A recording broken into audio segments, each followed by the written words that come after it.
All right, so we're going to dive into something pretty interesting today. Yeah. And I think it's something that's kind of got everyone talking in the Ontario Hockey League. Yeah, definitely. And it has to do with Landon Sim.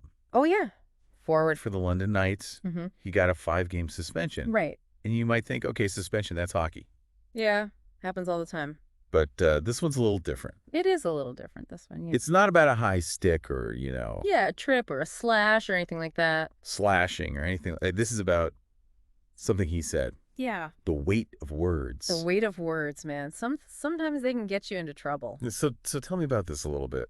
Yeah, so this is pretty fascinating because the suspension isn't for your typical on ice, infraction or penalty that we would see. Right? It's actually for something he said. And the league is calling it offensive on religious and cultural grounds. Wow, 5 games for Well, saying something. Saying something. What Yes. could he have said? Right. Like, what could it have been? That's the question on everybody's mind, I think, right now. Yeah, and I think that's what makes this whole thing so intriguing. Yeah. The OHL, of course, they take this stuff very seriously. Right? They have a pretty detailed code of conduct. It covers everything from on-ice behavior, Yeah. even to like social media and all that. Yeah. It's about ensuring a respectful and inclusive environment, for everybody involved. Yeah. Violating that code, especially when it marginalizes someone based on their religion or culture, Yeah. carries a minimum 5-game suspension. So, I mean, even without knowing exactly what was said, Yeah. we know it was serious. Well, I know it was serious. We can at least get a sense of the severity of it. And this isn't just locker room talk. It's Right. about understanding the impact your words can have, especially in, a high-pressure environment. Of course, a hockey game. Like a hockey game, exactly. Yeah. And I think, it's even more interesting, I think, when you consider that Sim Yeah. was drafted by the St. Louis Blues. The Blues, exactly. And what are the Blues thinking right now? Right. NHL teams, they're looking for character guys, right? Yeah. Guys who are going to represent their organization well Yeah. on and off the ice. Mm-hmm.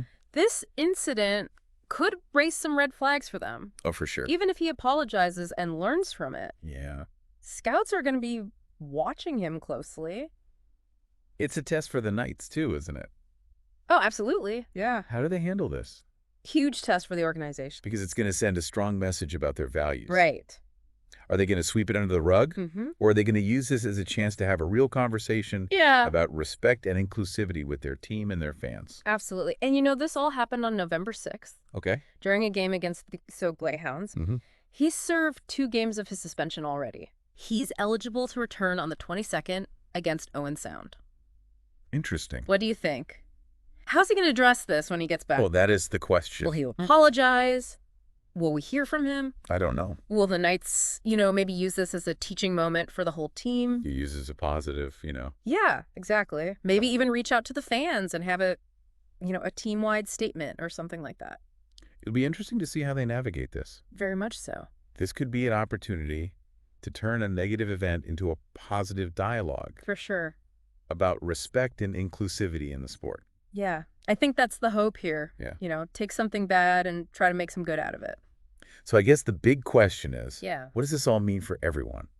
For the fans, for the league, for everybody. A young player's words Yeah, can have serious consequences. absolutely. And it really sparks a much-needed conversation, I think, about what's acceptable. Yeah. Where do we draw the line? Not just in hockey, but in all sports, really.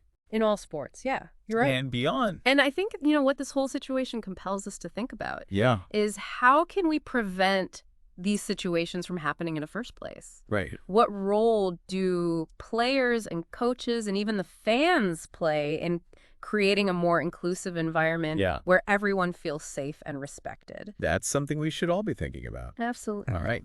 That's I'll talk to you next time. Sounds good. See ya.